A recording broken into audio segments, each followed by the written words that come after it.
तपाईँको यो ज्याकेटहरू सबै च्यातिया छ है, यो यो यसरी च्यातिया छ, यो यसरी च्यातिया छ, लुगा पनि यस्तो देखिरहेको छु म होइन। तपाईँलाई विभागले यस्तो ज्याकेटहरू दिन्छ कि दिँदैन? ज्याकेट त दिन्छ, च्यातेको यही पाएको होइन, जे छ त्यही लगाउनु पर्ने बाध्यता छ। हजुर। कति घन्टा ड्युटी गर्नुहुन्छ? हाम्रो अहिले यहाँ प्रहरीको 18 घन्टा 20 घन्टा जति पर्छ। एउटा कुरा बताउनुहोस्, कति घन्टा ड्युटी गर्नु पऱ्यो?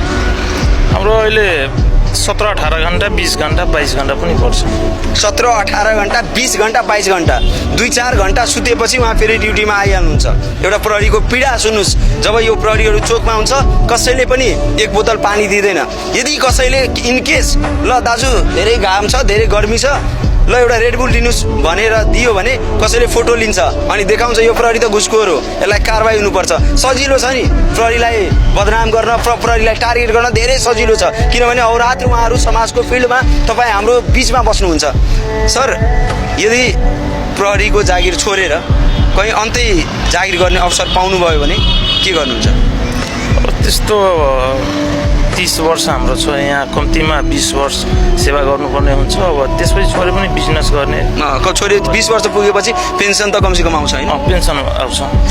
मलाई एउटा कुरा जाँदा जाँदै मेरो अन्तिम प्रश्न, यो युनिफर्म लगाउँदाखेरि गर्व महसुस हुन्छ कि गिल्टी फिल हुन्छ?